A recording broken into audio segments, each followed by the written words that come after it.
법안 계엄사무 수행을 두고 폭동이라고 둔갑을 시킨 다음에 내란이라고 주장을 합니다. 그리고 나서 그 계엄사무 수행하는 것들을 전부 다 또 직권남용 권리행사 방해로 윤 대통령과 우리 김영은 장관에게 기소를 했습니다. 이것이 마지막에 나와 있는 직권남용 권리행사 방해 부분입니다. 이 점에 대해서는 아예 범죄가 성립될 수 없기 때문에 구체적인 내용은 생략을 하고 대법원 판례를 보고 드리는 것으로 재판부에 보고 드리는 것으로 제 부분을 마치겠습니다.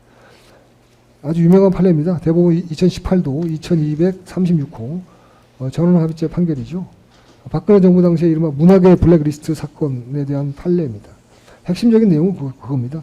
직권남용 권리행사 방해는 공무원의 직권남용 직무상 권한행사를 범죄로 처벌하는 것이기 때문에 매우 신중해야 된다는 것이 대법원의 기본 입장입니다. 그렇지 않으면 공무원들의 모든 직무상 권한행사가 범죄가 될 수 있습니다. 실제로 정치 보복의 수단으로 직권남용 권리행사 방해가 악용될 우려가 매우 크죠. 대법원에서는 그 점을 염려하고 직권남용 권리행사 방해에 대한 엄격한 통제가 필요하다라는 확고한 입장을 거듭해서 밝히고 있습니다. 그중에서 가장 핵심적인 그 논리 중에 하나가, 이유 중에 하나가 의무 없는 일을 하게 시켜야 된다. 의무가 있는 일을 하는 것은 직권남용 권리행사 방해가 안 된다라는 판례가 계속 생산되고 있습니다. 여기에서도 의무가 있는 일을 했을 경우에는 직권남용 권리행사 방해가 안 된다라는 판결이고요. 그렇게 따지면은 국군총사령관이 대통령이 비상계엄을 선포하면 장관으로서는 그 임무를 수행할 의무가 있습니다. 그 명을 받아서 의무에 따른 직무를 수행한 겁니다. 또 장관의 명령을 받은 각급 사령관들은 장관의 명령을 따를 의무가 있습니다. 사령관의 명령을 받은 예하부대 국군들은 또 그 명령에 따라서 부여받은 과업을 수행할 의무가 있습니다. 근본적으로 직권남용 권리행사 방해가 성립할 여지가 없습니다. 그리고 아까 말씀드린 것처럼 이 자체가 적법한 권한 행사이기 때문에 내란이나 다른 범죄가 성립할 여지가 전혀 없습니다. 이 사건 공사실이 이렇게 허망한 구조로 되어 있습니다. 마지막 마무리 말씀은요. 계엄을 내란이라고 부르는 사람이 내란 세력입니다. 계엄을 내란이라고 프레임을 짜서 윤 대통령을 정치적으로 공격을 해서 정치적 이익을 얻는 사람들이 바로 내란 세력이고 반국가 세력입니다. 그리고 지금은 어떤 상태까지 갔느냐. 윤 대통령의 비상계엄 선포를 지지하거나 또는 반대하지 않는 사람들조차도 내란 세력이라고 매도해서 영장을 청구하고 구속하는 이런 시대로 접어들었습니다. 마지막 슬라이드입니다.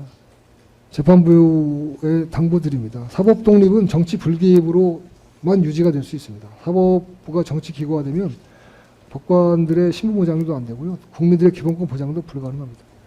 잘 아시다시피 북한이나 중국 같은 전체주의 집단에서는 법원의 역할이 없습니다. 필요가 없기 때문에 그렇습니다. 이 사건은 정치재판입니다. 불법 수사, 불법 공소로 이루어진 정치재판이고요. 윤 대통령을 정치적으로 공격하고 핍박하고 무력화시키기 위해서 수단으로 이 재판이 악용되고 있습니다. 이런 것에 대해서는 공소기각 판결로서 사법권 독립을 지켜주시고 국민의 기본권을 보장해 주시기 바랍니다. 다음으로는 다른 변호인이 저희가 제출한 증거를 설명드리도록 하고 제가 빠진 내용은 보충하도록 하겠습니다.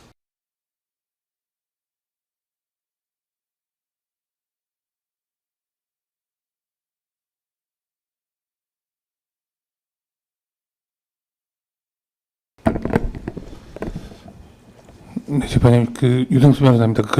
기존에 제출된 증거들에 대한 의견에 앞서서 오늘 제출한 변호인 의견서는 특검에서 이제 추가로 제출한 증거 목록에 대해서 해당 증거 능력에 대한 부분을 저희가 말씀을 드리기 위해서 제출을 했기 때문에 먼저 본격적인 증거에 대한 의견을 말씀드리기 전에 해당 추가 증거에 대한 말씀을 먼저 좀 드리도록 하겠습니다.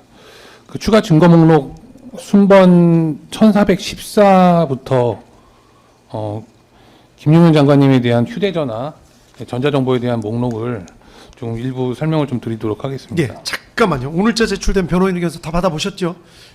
검찰 확인하셨죠? 하셨죠? 예, 예, 계속 하시죠, 유승수 변호사.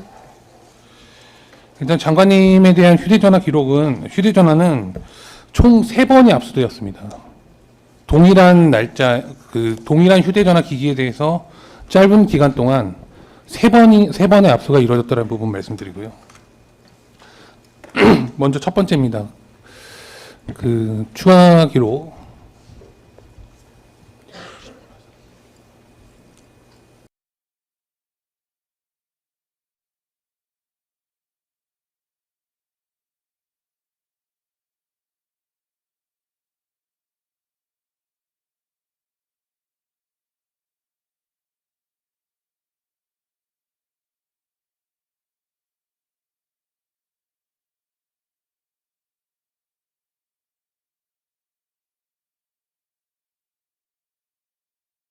예, 서두르실 필요 없이 천천히 하시면 됩니다.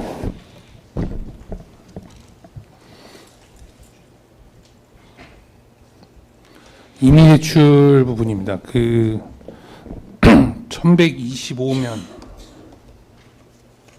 순번 1414번 1125면 이미 제출 동의서 부분입니다. 지금 장관님에 대한 기재가 있고요. 날짜는 12월 8일로 되어 있습니다. 첫 번째 변호인 의견서의 이제 1항 첫 번째 네모 부분입니다. 이미 12월 8일 날 장관님에 대해서는 저희가 이제 상세하게 이따가도 다시 한번 설명을 드리고, 그리고 기존에 이제 변호인 의견서를 제출한 것도 마찬가지입니다만, 수차례 이제 임의 출석을 전제로 해서 임의 출석을 하니까 곧바로 그 자리에서 영장 없이 긴급 체포를 실행하면서 긴급 체포의 수반에서 임의 제출이라는 형식으로 휴대전화를 압수했습니다. 이건 불법 압수에 해당할 수밖에 없는 것입니다. 이것을 저희가 제1차 압수라고 명명하겠습니다.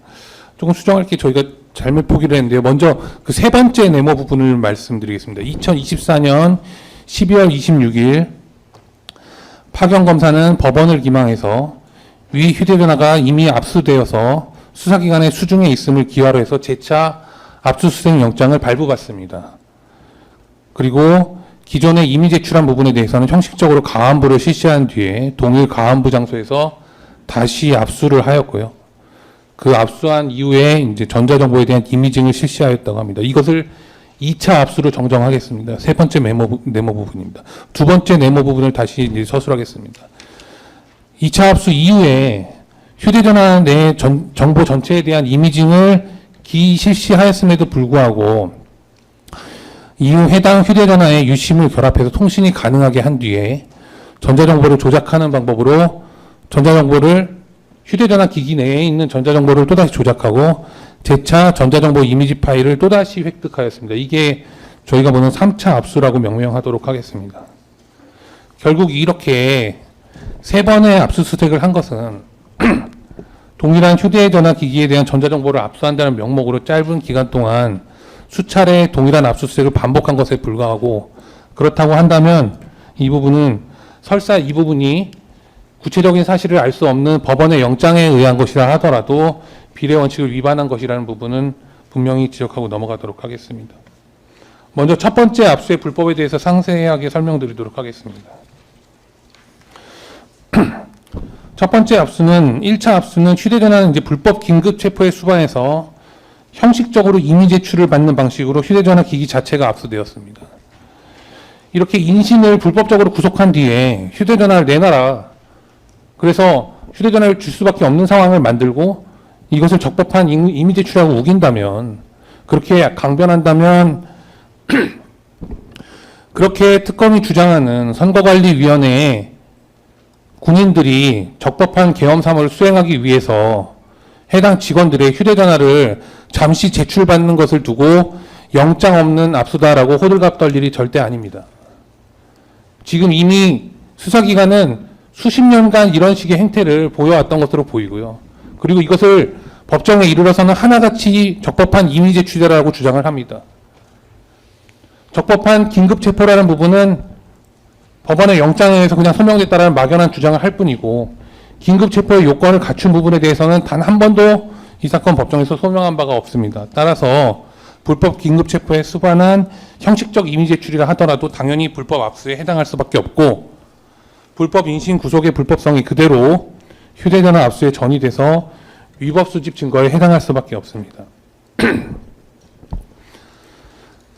그리고 1차 압수도 마찬가지로 불법적으로 긴급 체포된 상황에서 이뤄진 것이기 때문에 검찰청 내에서 이뤄졌음이 분명합니다.